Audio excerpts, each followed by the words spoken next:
এরই মধ্যে সংবাদ পেল না নবী মারা যান নাই। যিনি মারা গেছেন উনি ছিলেন মুসআব ইবনে উমাইর। কে? মুসআব ইবনে উমাইর, রাসূলের প্রিয় সাহাবী। ওনার দাফন করার সময় আল্লাহ নবী বলেন, আরে দেখো মুসআব, বলতে ইয়া রাসূলুল্লাহ কাফন তো নাই, তারাতে কাফন দিব, কাপড় নাই। মাথা ডাকলে পাও খুলে যায়, পাও ডাকলে মাথা খুলে যায়। আল্লাহ নবী বলেন মাথাটা ডাককে দাফন করে দাও, আর পায়ের মাঝে একটা ঘাস দিয়ে দাও, ইস্কির ঘাস। হযরত আবু হুরায়রা বলেন ওয়াইন্না মিন্না, আমাদের মধ্যে একদল ছিল যারা দুনিয়াতে চলে গেছে, দুনিয়া কিছুই পায় নাই, এরা সবাই আল্লাহর কাছে। আমাদের মধ্যে এমনও আছে, আমি আবু হুরায়রা, বাকবাক আবু হুরায়রা, আবু হুরায়রা তুমি তো দুনিয়া পায় গেলা, আল্লাহর কাছে কি পাও কিনা আমি জানি না। আল্লাহু আকবার। মুসলমান ভাই বন্ধুগণ, ওই সাহাবায়ে কেরাম যুদ্ধের ময়দানে বলতেছে, ইয়া রাসূলুল্লাহ উহুদের যুদ্ধে ইন্নী আজিদু রিহাল জান্নাতি মিন কিবালি উহুদ, উহুদের প্রান্ত থেকে আমি জান্নাতের গন্ধ পাইতেছি। সুবহানাল্লাহ কই না? আইনা নাইন কুতিলতু ইয়া রাসূলুল্লাহ, এখন যদি আমি মারা যাই, শহীদ হয়ে যাই, আমার স্থান কোথায় হবে? রাসূল বলেন ফিল জান্নাতি, জান্নাতে। ফালকাতামিরাতিন কুন্না ফি ইয়াদি, ওনার হাতে যে খেজুর ছিল এগুলা খাইতেছিলেন, ঢিল মেরে নিক্ষেপ করেছে, বলতেছে ইন্না হাদিহি লাহায়াতুন তাবিলা, আরে খেজুর খাইবো, এটা তো লম্বা হায়াত। ফাকাতাল ওয়া কুতিল ওয়া দাখালাল জান্নাহ, যুদ্ধ করতে করতে করতে করতে শহীদ হয়ে জান্নাতে ঢুকে পড়ল। এই ছিল সাহাবায়ে কেরাম, তারা ইসলামের জন্য জান দিতে পাগল হয়ে গিয়েছিল। রাসূলের জীবনে ইসলাম জিন্দার দুইটা মিশন, কয়টা বলেন? দুইটা। এক নম্বর মিশন হলো দাওয়াত। এক নম্বর মিশন কি? দাওয়াত। দুই নম্বর মিশন হলো জিহাদ। এনে মার কাটা কোথায়? কথা কই না কেন আপনারা? আল্লাহ নবী বলেন যে ব্যক্তি জিহাদের চিহ্ন ছাড়া আল্লাহর কাছে যাবে সে অসম্পূর্ণ অবস্থা যাবে। লাকি আল্লাহ ওয়া বিহি সুলমা, সে অসম্পূর্ণ, তার শরীর হলো খুলি ভরা দাগ। শাইখুল হাদিস আল্লামা আজিল শাহ হুজুর বলছেন খুলি ভরা দাগ, দার মা যদি খুলি ভরে কাটা যায় না। এই মুসলমানও দার নাই, দার ছাড়া মুসলমান মুনাফিক অবস্থায় উঠবে, বেঈমান অবস্থায় উঠবে, জাহান্নামীদের কাতারে যাইতে হবে। আফাসিবতুম আন্নামা খালাকনাকুম, আল্লাহ বলেন আম হাসিবতুম আন্না, আল্লাহ বলেন কোরআনের আয়াত, আর তোমরা কি ধারণা করতেছো আমি তোমাদেরকে এমনিতেই বানাইছি? আনতাদখুলুল জান্নাতা ওয়ালাম্মা ইয়ালামিল্লাহুল্লাযীনা জাহাদু মিনকুম, তোমরা কি জিহাদ করছো কি করছো না এটা না জানলে, পরীক্ষা না নিয়া জান্নাতে যাবে হতে পারে না। আগে দেখবো জিহাদ করছো কিনা, করার পরে কইম যাও জান্নাতে। আর জিহাদ করছো না তাহলে আটকায় তুইব, ওইটার কইছে না আল্লাহ দেখবো। মুসলমান কই? ভারতে মুসলমান নির্যাতিত, আসামে নির্যাতিত, কাশ্মীরে নির্যাতিত, হায়দ্রাবাদে নির্যাতিত, ওই বার্মায় নির্যাতিত, সারা পৃথিবীতে মুসলমানের রক্ত ঝরছে। আর আল্লাহ বলেন পৃথিবীর কোথাও যদি একজন মুসলমানের রক্ত ঝরে গোটা বিশ্ব মুসলিম অস্ত্র হতে রক্তের প্রতিশোধে দাঁড়িয়ে যাবে। কথা ঠিক কিনা বলেন?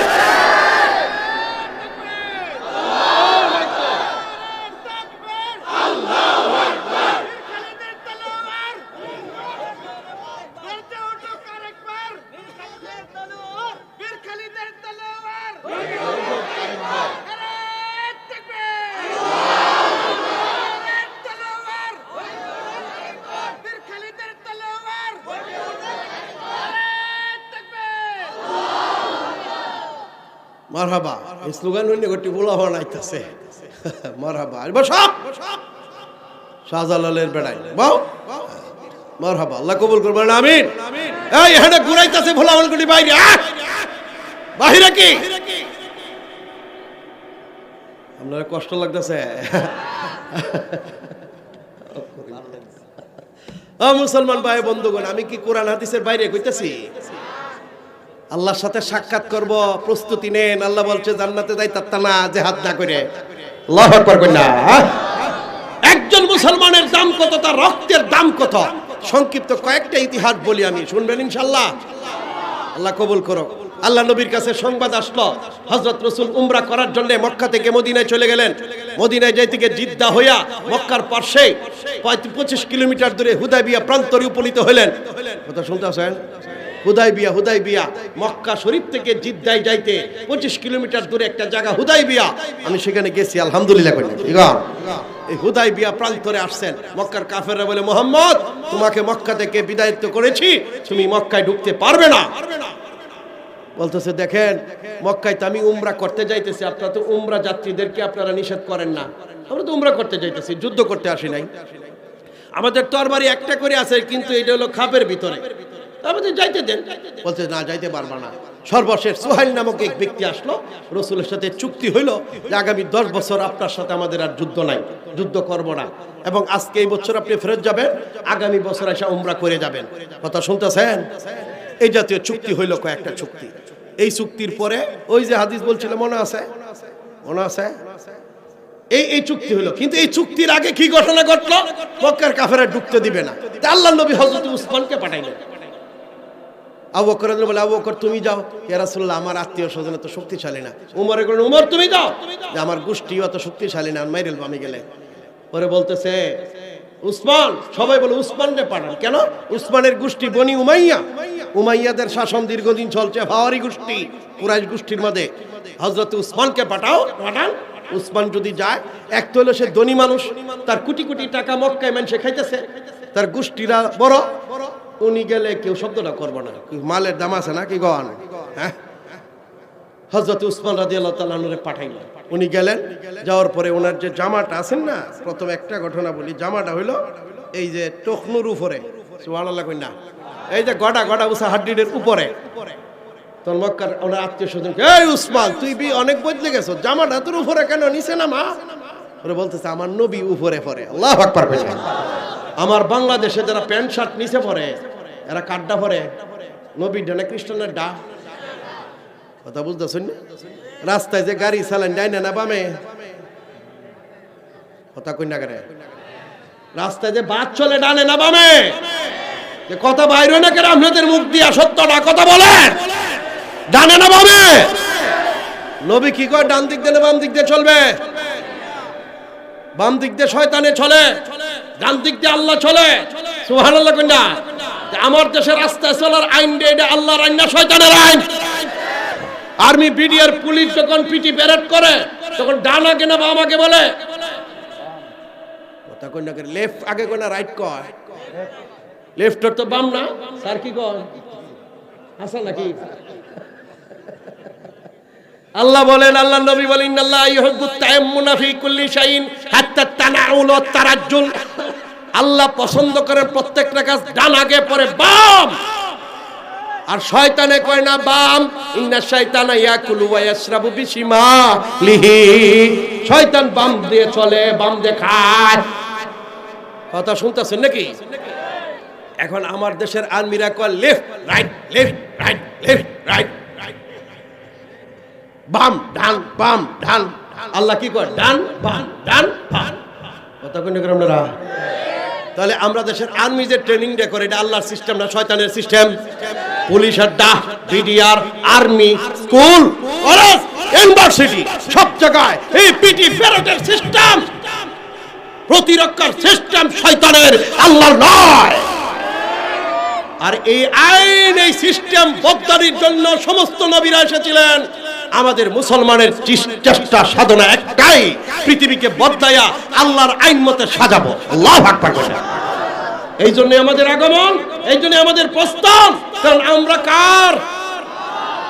আমরা কার? দলিল দলিল দলিল। আরে এটার দলিল তো কোরআনের আয়াতটা কোনটা, এটা কোহাই। আমরা যে আল্লাহর, ইন্না লিল্লাহ, সুবহানাল্লাহ কইনা। মানুষ বললে কি কই? ইন্না লিল্লাহ, আমরা আল্লাহর। ইন্না মানে আমরা, লিল্লাহি আল্লাহর। আর কি দুনিয়া থাকবো কোনা, ওয়া ইন্না এবং আমরা, ইলাইহি তার দিকে রাজিউন, ফিরবো। সুবহানাল্লাহ কইনা। অনেক বেচারার 10 বছর বাচ্চা কাচ্চা হয় নাই, 15 বছর হয় নাই, পরে একটা ছেলে হইছে, জিগেলি ছেলেটা কার কোকা আল্লাহর মাল। আর বিয়ে করার পরের বছরে যদি একটা, 5 বছরে 5টা, তখন আর আল্লাহর মাল মনে হয় না। কথা কইনা করে আপনারা? তখন আর আল্লাহর মাল কয় না। টাকা ডাকার কইটা আমার, যদি অভাব ভুগতে ভুগতে ভুগতে ভুগতে হঠাৎ হয়েছে, কইটা আল্লাহ দিছে গো, এমনি মনে তো হয় না যে এটা আল্লাহর মাল। কথা ঠিক কেন বলেন আপনারা? আমরা কার? আল্লাহ। আমাদের সবকিছুর মালিক কে? আল্লাহ। আল্লাহু আকবার কন্যা। যাক, এইদিকে আর না গিয়ে যে কথাটা বলতেছিলাম, হযরত উসমান রাদিয়াল্লাহু তাআলা সেখানে গেলেন। আমাদের দায়িত্ব কি বলেন? আল্লাহর নবী যা বলেছেন, নবী যা করেছেন তাই বলবো, তাই করব। আল্লাহ যা বলেছেন তাই বলবো, তাই করব। সুন্নাতাল্লাহ, আল্লাহর সুন্নাত, ওয়া সুন্নাত রাসূলিহি, রাসূলের সুন্নাত, লা তাবদীল লি সুন্নাতিল্লাহ, আল্লাহর সুন্নতের পরিবর্তন নাই। আল্লাহু আকবার কন্যা।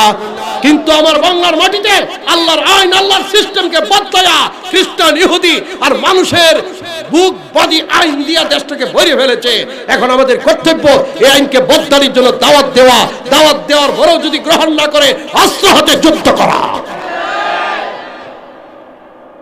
কবেন যে হুজুর এটার দলিল কি? সবই তো দলিল দিলেন। আমার নবী মক্কায় দাওয়াত দিয়েছেন, দেন নাই? মক্কাবাসী মানে নাই। মক্কা ছেড়ে গেছেন মদিনায়, মদিনাবাসী দাওয়াত দিছে, রাসূলের নিয়ে রাষ্ট্রপতি বানায় দিছে। আল্লাহু আকবার।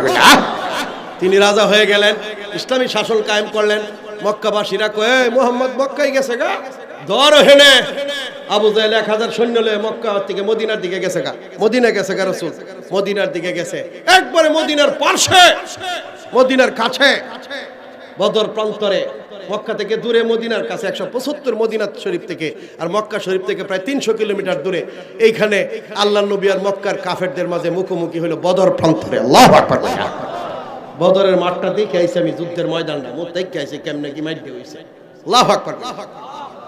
ওইখানে আল্লাহ নবী সাল্লাল্লাহু আলাইহি ওয়াসাল্লামের সাথে যুদ্ধের মুখোমুখি হইল। যারা রাসূলকে ধ্বংস করতে চায়, মদিনার শান্তিতে থাকতে যায় না, ইসলামের কথা বলে হত্যা করতে চায়, ইসলামের কথা বললে জেলে ঢুকাইতে চায়, ইসলামের আইনের কথা বললে তাকে নির্যাতন করা হয়, নিষ্পেষণ করা হয়, আর আবু জাহেলের দলে। কথা ঠিক কিনা বলে?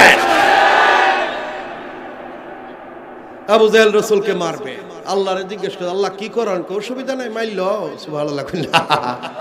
আল্লাহ ঠিক মতো কয় না, একটু গোপন রেখে দে, যে দুইটা দলের একটার সাথে তোমার সাক্ষাৎ হইব। সুবহানাল্লাহ কই না।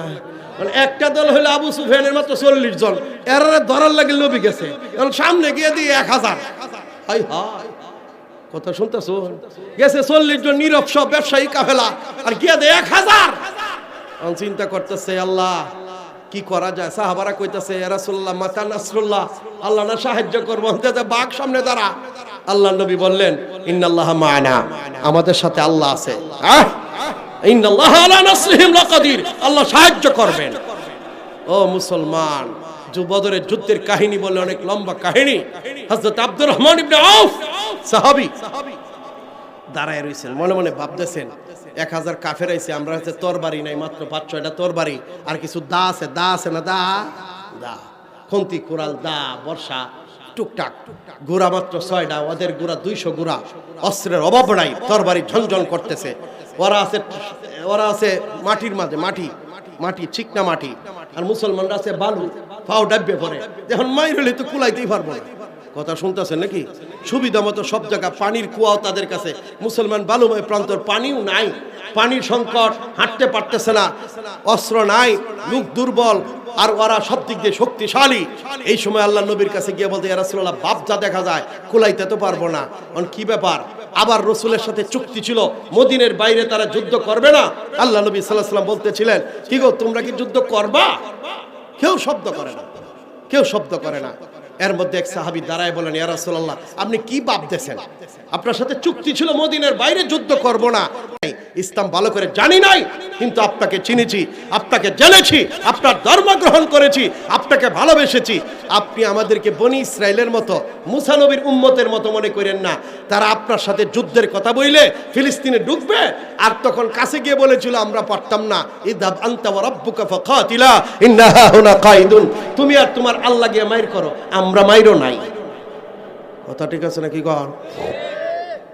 আপনি আমাদেরকে বলেন, আপনি যদি বলেন আফ্রিকার বারকুল গামিদ পর্যন্ত যাইতে, ওইখানে যাব, আপনি বললে সমুদ্রে ঝাঁপ দিব, আপনি বললে আগুনে ঝাঁপ দিব, আপনার ডানে বামে সামনে পিছনে আপনার সপক্ষে যুদ্ধ করতে করতে মারা যাব, আপনাকে ছাড়বো না। হাত্তা সুররিয়া বিহি ওয়াজহু রাসূলিল্লাহ, এই বক্তব্য শোনার পরে রসুলের চেহারা একবারে খুশিতে জলমল করতে লাগলো। সুবহানাল্লাহ। হযরত উমর বলেন, হযরত মুক্তাদ ইবনুল আসওয়াদ, হায়রে উমরের যদি এই সাহাবীর মতো যদি এই আমলটাও শুধু থাকতো আর কিচ্ছু না থাকতো যথেষ্ট ছিল। কারণ একটা কথা, আমার নবী খুশি হইলে আল্লাহ খুশি, আল্লাহ খুশি জান্নাত। তো সে এক কথা বলে নবীরে খুশি করে ফেলেছে। এরপরে যুদ্ধ শুরু হয়েছে। আব্দুর রহমান ইবনে আউফ বলেন, যুদ্ধ শুরুর আগে হায় আমার দুই পার্শ্বে যদি সে বীর মুজাহিদ দুইজন থাকতো, মনে মনে ভাবতেছে উমর থাকতো একদিকে, আরেকদিকে হামজা থাকতো, এদেরকে নিয়ে যদি মাইর করতে হতো ওই মাথায় যাইতাম, ওই মাথা থেকে এই মাথায় আসতাম, কাফেরদেরকে একটু মজা ছাকাইতাম। কিন্তু তার ডান পাশে তাকায় দেখে একটা 14 বছরের বাচ্চা, বাম পাশে দেখে 13 বছরের বাচ্চা। হায় হায়, মনটার মধ্যে কষ্ট লাগলো। চাইলাম কি হইল কি ঘর, চাইলাম কি হইল কি। এরই মধ্যে ছোট বাচ্চাটা বলতেছে, চাচা তারিফ আবা জাহাল, আবু জাহেলরা চিনেন? বলতেছে বাবা কি কয়, আবু জাহেল দাদি কি করবা তুমি? ও শুনছি ফাইন্নাহু সাব্বান নবিয়া সাল্লাল্লাহু আলাইহি ওয়াসাল্লাম ওয়া আখরাজাহু মিন বাইতিহি, সে রাসূলকে গালি দিয়েছে, রাসূলকে দেশ থেকে বিতাড়িত করেছে। সুতরাং আমার আম্মা বলে দিয়েছেন তাকে হত্যা করতে না হয় আমি মরে যাইতে। আল্লাহু আকবার কইটা বলতেছে। এর মধ্যে বড় না বাচ্চা আইছে, এই 14 বছর। বলতে চাচা আবু জাহেল চিনেন? যে তুমি কে? আমার ভাই, বাপ নাই আমাদের, মা আছে। আমার বাপ নাই, মা বলে দিছে আমরা দুই ভাইকে আবু জাহেলরে মারার জন্য, কারণ নবীরে নাকি কষ্ট দিছে, আপনি খালি দেখায় দেন না। বলতেছে এরা দেখতে না মাইরে বাড়ি যাইতাম না, না হয় মরে যেতাম। আল্লাহু আকবার কইলা। হযরত আব্দুর রহমান ইবনে আউফ বলেন, নবীর দুশমন, ইসলামের দুশমনের বিরুদ্ধে যতদিন পর্যন্ত এমন শিশুরা জীবিত থাকবে, পৃথিবীর বুকে আল্লাহর নবীকে গালি দেওয়ার মতো সাহস কেউ পাবে না। আজকে রসুলের বিরুদ্ধে, ইসলামের বিরুদ্ধে কথা বলে, কোথায় সেই মুআজ মুহাব্বতের উত্তরসূরিরা? আল্লাহু আকবার কই না। কি কয় না, আপনাদের এলাকায় যদি আমার নবীর কেউ গালি দেয়, এর কামড়ায়া খাওয়ার জন্য কে কে তৈরি আছেন? আতর দাঁড়িয়ে দেখি। মারহাবা, আল্লাহু আকবার।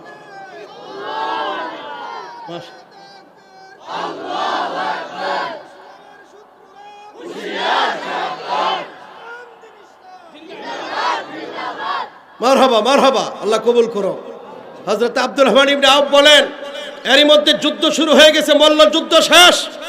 রাসূল একদিক দিয়ে পাহাড়ের উপর কাঁদতেছিলেন, চোখের পানি ঝরাইতেছিলেন। আব্দুল্লাহ ইবনে মাসউদ পাহারাদারে লিপ্ত, হযরত আবু বকর রাদিয়াল্লাহু কাছে বসা। রাসূল এমন কাঁদতেছেন, আবু বকর রাদিয়াল্লাহু মনে হইলো যে উনি রাসূল মরে যায়, কাঁদতে কাঁদতে মারা যাবেন। এই ভয়ে রাসূলকে জাবরায়ে ধরছে, ধরে বলছে ইয়া রাসূলুল্লাহ আর কাঁদতে হবে না, আল্লাহ আপনার কথা শুনছে। আল্লাহু আকবার। চোখের পানি কারে করে। দোয়া কোথায় করতে হবে? যুদ্ধের ময়দানে গিয়া। এখানে দোয়া করলে কবুল হবে না। বেনা করে যখন বাচ্চা হয় না, মাইন্না লইয়া দোয়া করলে দোয়া কবুল হইতো না।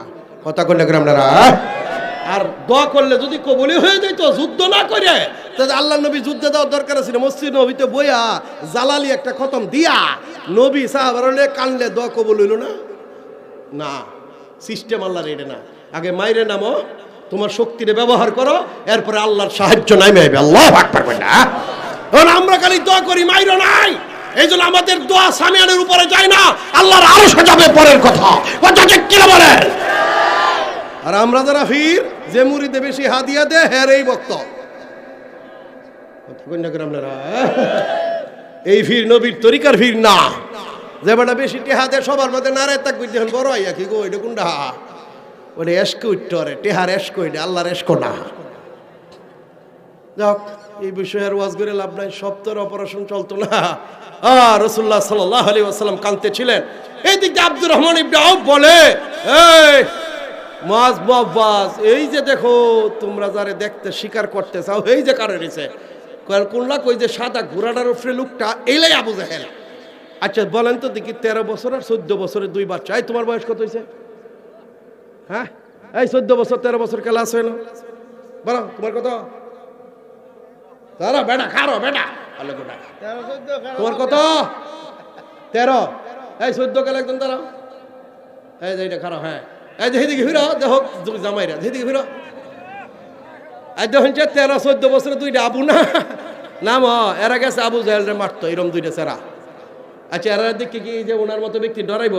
হ্যাঁ, এরা দুইজন দাল হয়ে আবার দৌড়তাছে, আবু জাহেলরে মারতো। তো তোর মানুষের দুইটা ফুলাফান মনে খেলতে হয়েছে, খেলতেছে, ঘুরতেছে, বদর এলাকায় ভারী যুদ্ধ দেখতে হয়েছে, দৌড় মারছে। আবু জাহেলের কে আর নাই, ওই দিক দিয়ে আবু জাহেলের ছেলে ইকরামা রাদিয়াল্লাহু আনহু পরে মুসলমান হয়েছেন, উনি দেখতেছেন কিরে দুইটা বাচ্চা দৌড়ে আইতেছে কিরে আব্বার দিকে, বাপ জানে রায়া বাপেরে কুবা এলবো, কথা শুনতেছে নাকি? হ্যাঁ, দৌড়ে কাছে গিয়াই এক দাদে ঘোড়ার ফায়ার মধ্যে দিল, খুব উফরে তো এমন জোরে দা, এটা হলো বৈঠানের দাঁড়ানি দা, কথা বুঝতেছ, মায় দাঁড়ায় দিছে না, খুব দিতে ঘোড়ার ঠ্যাং কাটতে দুপুরে বইরে গেছে। আরেক ভাই খুব দিয়ে বুকটার মধ্যে লাগছে, দুই ভাই গচ্ছর করে খুব দিতেছে। ইকরামা দৌড় দিছে। এদিক দিয়ে হযরত আব্দুর রহমান কো কিরে দেখলাম কি তা হইল কি তা, দেখলাম কি হইল কি, ছোট বাচ্চা কাম তো বড় না বানাইলছে। দৌড়তে গেছে দুই বাচ্চার দিকে উনি দৌড় দিছেন, ইকরামা দৌড় দিছে। উনি যাইতে যাইতে ইকরামা আইসা ওই বড় বাইডারে খুব বাইরে হাতটারে কেটে ফেলছে, হাতটা একটু জ্বলতাছে, সুবহানাল্লাহ কই না। আরে ঝুলন্ত হাত দিয়ে রসুলের কাছে আইসে, আয় বলতেছে রাসূলুল্লাহ কাতাল তো আবা জাহলিন, শুরুটা কয়, বড়টা কয় না আমি মারছি, হ্যাঁ আমি আবু জাহলকে মারছি, এখন আমি মারছি, সুবহানাল্লাহ কই না। রসুল বলেন যে তোমরা মারছো যে দলিল কি? কই যে দেন আমরা দাঁড় মাঝে রক্ত লাগে রইছে, দাঁড় মাঝে রক্ত লাগে রইছে। রসুল চিন্তা করলেন যে মনে হয় দুইটাই মারছে। রসুলের সন্দেহ যে আবু জাহলরে মেরে লাগে কেমনে। আচ্ছা ঠিক আছে, তোমরা দুইজনই মারছো।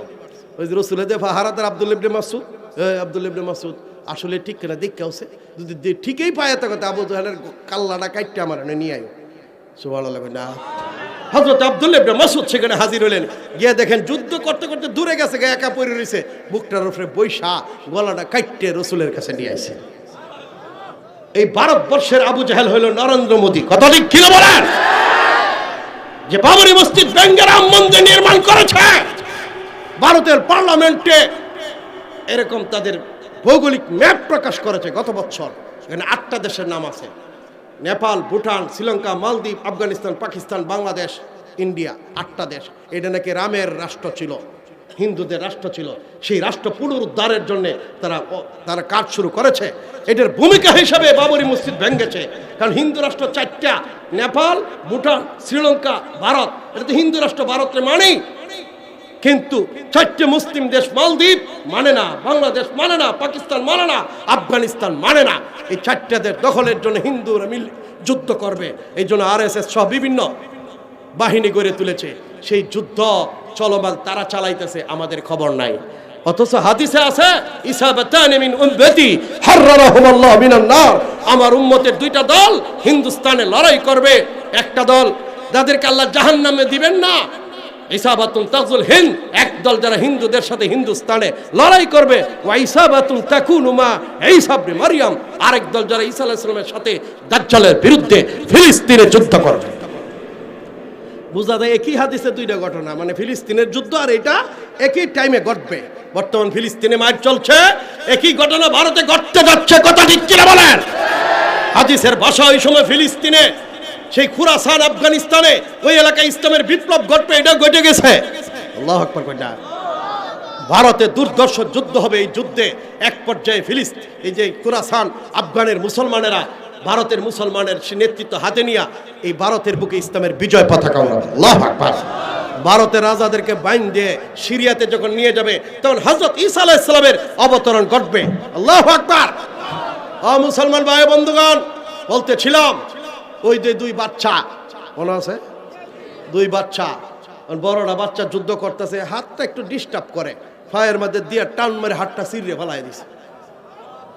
এখন প্রশ্ন করতে পারেন, হুজুর একটু আঘাত লাগলে তো কষ্ট লাগে, এরকম আঘাত পায়ে যুদ্ধটা করলে কেন? হুজুর আছেন মুহাদ্দিস সাহেব, শাইখুল হাদিস সাহেব, দেখেন হাদিস আছে, ইন্না শাহিদ লা ইয়াজিদু আলামাল কাতল ইল্লা কামা ইয়াজিদু আহাদুকুম আলামাল কারসা। একজন মানুষ যুদ্ধ করে যদি শহীদ হয়ে যায়, দেখতে মনে হয় রক্তাক্ত হয়ে গেছে, হাত পাও কাইটে ঝাঁঝরা হয়ে গেছে, কিন্তু তার একটু কষ্ট হয় না, মনে হয় একটা ফিফরা কামড় দিছে। সুবহানাল্লাহ না? তো ওই সাহাবীর হাত কাটছে, কষ্ট নাই। যুদ্ধের ময়দানে আঘাত পাইলে মুজাহিদের কষ্ট মনে হয় না, এমনকি জান্নাত দেখতে পায়, ফেরেশতা দেখতে পায়, হুর দেখতে পায়, গিলমান দেখতে পায়, পাগল হয়ে যায় তার রূহটা আল্লাহর সাথে সাক্ষাৎ করার জন্য। আল্লাহু আকবার। সম্মানিত মুসলমান ভাই বন্ধুগণ, বলতেছিলাম ওয়াকুল জাল হক ওয়া যাহাকাল বাতিল ইন্নাল বাতিলা কানা যাহুকা, আয়াত পড়েছিলাম। আল্লাহ বলেন যে ও মুসলমান শুনো, আমি নবীকে পাঠিয়েছি গোটা পৃথিবীতে ইসলামকে গোটা পৃথিবীর ধর্ম মতবাদের উপর প্রতিষ্ঠা করার জন্য। আল্লাহু আকবার কইটা বলো কারিহাল কাফিরুন, কাফেররা পছন্দ করবে না ইসলাম রাষ্ট্রীয় ক্ষমতায় আসুক, মুশরিকরা পছন্দ করবে না ইসলাম পৃথিবীর নেতৃত্ব দিক, মুসলমানরা নেতৃত্ব দিক। এই জন্য তারা ষড়যন্ত্রের জাল বিছাইবে। ইরিদুনা ইউতফিউ নূরাল্লাহ, এরা আল্লাহর আলোকে নিভায়ে দিতে চাইবে অস্ত্র দিয়া, বল দিয়া, অর্থ দিয়া, এনজিও দিয়া। মুসলমান তোমরা কিন্তু সেই দিকে পা বাড়াইবে না, বরং তোমরা ওয়াইদুল্লাহ মাস্তাতাতুম মিন কুওয়া, তোমাদের সামর্থ্য অনুযায়ী অস্ত্র হাতে নাও, শক্তি সঞ্চয় করো। ফানফিরু সুবাত আবিনফিরু জামিয়া, এরপরে ছোট দল বড় দলে বিভক্ত হয়ে কাফের বেঈমানদের বিরুদ্ধে ইসলামকে জিন্দার জন্য বেরিয়ে পড়ো, বেরিয়ে পড়ো। এবং যুদ্ধ যতদিন চালাও, কাতিলু হাত্তা লা তাকুনা ফিতনা, যতদিন পৃথিবী থেকে ফিতনা নির্মূল না হয়েছে, ওয়া ইয়াকুনা দীনু কুল্লুহু লিল্লাহ, এবং পৃথিবীতে ইসলাম জিন্দা না হয়েছে। এই জন্য আপনাদের কাছে বলছিলাম, আল্লাহর নবী 8 বছর পরে মক্কা থেকে মদিনা যাওয়ার 8 বছর পরে মক্কায় ঢুকছেন 10,000 সৈন্য নিয়ে। আল্লাহু আকবার বলেন। কত সৈন্য নিয়ে বলেন? 10,000 সৈন্য নিয়ে। সেই সৈন্য 10,000 সৈন্য মক্কায় ঢুকছেন, মক্কায় ইসলামের বিজয় আসছে নিজ হাতে।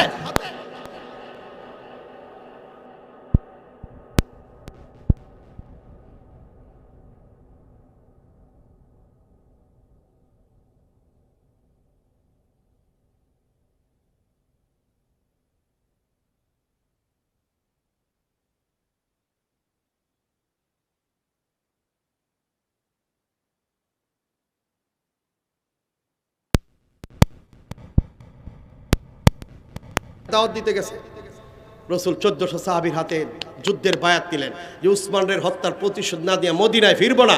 আব্দুল্লাহ ইবনে ওমর বলেন, এই মৃত্যুর বায়াতের পরে ওরা পরাস্ত হয়ে রসুলের সাথে চুক্তি করতে বাধ্য হয়েছে। হযরতে শাহজালাল এক বুরহানুদ্দিন সাহেবের ছেলেকে হত্যা করছে গোরগোবিন্দ, এই জন্য অস্ত্র হাতে সিলেটে ছুটে আসছেন। এই মদনপুরে শাহ সুলতান কমরউদ্দিন রুমি মুসলমানের রক্তের প্রতিশোধ দিতে যুদ্ধ করেছেন। আল্লাহু আকবার কন্যা। এই পৃথিবীর ইতিহাস সাক্ষী, পৃথিবীর কোথাও যদি একজন মুসলমানের রক্ত ঝরেছে, সারা মুসলমান মার করছে, এই জন্য কোনোদিন কোনো মুসলমানের গায়ে হাত দেওয়ার সাহস পায় নাই। আজকে আমরা মুসলমান শততা বিভক্ত, মার্কায় আমাদেরকে ভাগ করে ফেলেছে, গণতন্ত্র আমাদেরকে বিচ্ছিন্ন করে ফেলেছে। আমরা লা ইলাহা ইল্লাল্লাহর পতাকা তলে ঐক্যবদ্ধ হতে চাই। কথা ঠিক কিনা বলেন? আপনি কোনো দল করবেন না, আজকে থেকে বলে যাই, কোনো দল চলবে না মুসলমানের মধ্যে, কোনো দল নাই। মুসলমানের দল একটাই, লা ইলাহা ইল্লাল্লাহ মুহাম্মাদুর রাসূলুল্লাহ। যারা কালিমা পড়ছে তারা এক দল, তারা বহু দলে বিভক্ত হতে পারে না। ঐক্যবদ্ধ দল, ঐক্যবদ্ধ সকলে ঐক্যবদ্ধ হয়ে দলমত সব বাদ দিয়া এক কালিমার তলে ঐক্যবদ্ধ হয়ে ইসলামকে সামনে নিয়ে যদি আমরা আগাইতে পারি, সামনের নেতৃত্ব আমাদের। আল্লাহু আকবার।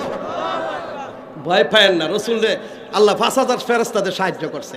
আফগানিস্তানে আমেরিকান জেনারেলদেরকে জিজ্ঞাসা করছে, তোমরা আফগানিস্তানে কয়েকটা মুন্সির সাথে হাল্লা না করে? এরা কিচ্ছু নাই। কই মে এরার সাথে স্বয়ং গড আছে, আল্লাহ আছে। আকাশ থেকে 14-15 ফুট ফেরেশতা নেমে আইয়ে এরা বোমা দৌড়ে লায়। কথা ঠিক কিনা? কি গড? হ্যাঁ, রাশিয়াও একই উত্তর ছিল, অমুসলমান। আল্লাহ আজও আছেন, তার ফেরেশতা আজও আছে, অভাব শুধু আমাদের আন্তরিকতা। কথা ঠিক কিনা বলেন? তাহলে মুসলমানের বিবেক ভুলে আমরা কি ইসলামকে সামনে নিয়ে, আল্লাহকে সামনে নিয়ে ঐক্যবদ্ধ হতে তৈরি আছি? কে কে তৈরি? হাত বাড়া ইনশাআল্লাহ। নারায়ে তাকবীর, নারায়ে তাকবীর, মারহাবা। আল্লাহ কবুল করে বলেন আমিন। এই ইসলামকে জিন্দা করার জন্য আমাদের উলামায়ে দেওবন্দ 160 বছর যাবত স্কুলে যায় নাই, কলেজে যায় নাই, ইউনিভার্সিটিতে যায় নাই, সরকারি চাকরি করে নাই, নকরি করে নাই, সরকারি কোনো শিক্ষার হাত দেয় নাই। তারা কোরআনকে বুকে ধারণ করে 160 বছর যাবত কওমি মাদ্রাসা নিয়ে আছে। কথা ঠিক কিনা বলেন? কারো দ্বারস্থ হয় নাই, গোলামের জিঞ্জির পরে নাই। হয়তোবা সিংহের মতো খাইলে তাজা গোশত খাইবে, মরা খাইবে না কুত্তার মতো। কুত্তা কিন্তু তাজাও খায়, মরাও খায়। সিংহ কিন্তু মরা খায় না, তাজা খায়। না খেয়ে মারা যাবে। আলেম উলামারা সিংহ মরা খাইবে না, সিংহ মরা খাইবে না, এরা তাজা গোশতই খাইবে। প্রকৃতি ইসলাম হয়তোবা প্রতিষ্ঠা করবে, না হয় এই গোলামের জিঞ্জির ধারণ করবে না, অভাবের জিন্দেগি ধারণ করেই মৃত্যুবরণ করবে। আল্লাহু আকবার। বেটা উলামায়ে দেওবন্দের একটা ছোট্ট কাফেলা আফগানিস্তানের তালেবানেরা কওমি মাদ্রাসার ছাত্র। তালেবান মানে কি? কওমি মাদ্রাসার ছাত্র। এরাই কিন্তু পৃথিবীর লাল বাতি জ্বালায় দিছে। আমরাও পারবো। কথা ঠিক কিনা বলেন? এই জন্য সমস্ত বেঈমানদের চেষ্টা আমাদের শিক্ষা ব্যবস্থাকে ধ্বংস করা। আপনাদের কাছে অনুরোধ করব, প্রতিটা গ্রামে গ্রামে একটা করে নুরানি কিন্ডার গার্ডেন খোলেন। কথা ঠিক কিনা বলেন? প্রতিটা গ্রামে গ্রামে একটা নুরানি কিন্ডার গার্ডেন খোলেন। স্কুল কলেজ ফাঁকা বানায় ফেলতে হবে। অন্তত 5 পর্যন্ত কোনো সন্তান মুসলমানের স্কুলে যাবে না। মাদ্রাসায় 5 লেখাত পড়ে কোরআন টোরান ভরে পরে স্কুলে জানা বেড়া দেখা না, অন্ধরে যা। কথা ঠিক কিনা কি কয়? কোরআন শিক্ষা দেওয়া ফরজ। তুমি ফরজ শিক্ষা না দিয়ে দুধে যাইবা? কোন মুসলমান দুধকে যাবে আমরা চাই না। কোরআন শরীফ সহ বাংলা, অঙ্ক, ইংরেজি সহ আরবিটা ফরায় 5 লেখাত পড়ায় পরে কলা স্কুলে জানা কোরআনে যাবে না। এই মুসলিম এই গাঠিগুলাকে মজবুত করবেন, তৈরি আছেন ইনশাল্লাহ? এই এক একটা মাদ্রাসা, এক একটা ক্যান্টনমেন্ট, এক একটা বিপ্লবের গাঠি। হিন্দুস্তানের যুদ্ধকে গজওয়ে হিন্দ বলে। এই গজওয়ে হিন্দ, হিন্দুস্তানের লড়াই আসছে। এই হিন্দুস্তানের লড়াইয়ের সৈনিক আমরা। কথা ঠিক কিনা বলেন? তৈরি আছেন ইনশাল্লাহ? এই জন্য কি আপনারা কি এই হিন্দুস্তান বিজয়ের যুদ্ধ করতে, হিন্দুস্তান বিজয়ের জেহাদের করতে তৈরি আছেন? তাহলে জেহাদের বায়াত সাহাবারা বদরের প্রান্ত নিয়েছিলেন, হুদাইবিয়ার প্রান্তরে। আপনারা কি হিন্দুস্তান বিজয়ের জেহাদের শপথ বায়াত নিতে তৈরি? কে কে তৈরি হবে? হাত উঠান, মুষ্টিবদ্ধভাবে হাত উঠান। কয় না আমরা বায়াত গ্রহণ করিতেছি, আমরা শপথ করতেছি, আমরা ভারতকে বিজয় করব। এই জন্য আমরা মাওলানা শামসুল হক সাবুদের হাতে সকলেই বায়াত হইলাম, সকলেই মুরিদ হইলাম। ওনার কথায় ইসলামকে বিজয় করার জন্য আমরা যুদ্ধ করব, জিহাদ করব। আল্লাহ পাক আমাকে আপনাকে সবাইকে কবুল করুক, বলেন আমিন। এখন হুজুর দোয়া করবেন, দুইটা কথা কইবেন। আল্লাহ আমাকে আপনাকে সবাইকে ইসলামের জন্য এই শপথ রক্ষা করার তৌফিক দাও। যখনই হুজুরে ডাক দিবেন আসবেন তো ইনশাল্লাহ। প্রতি মাসে হুজুর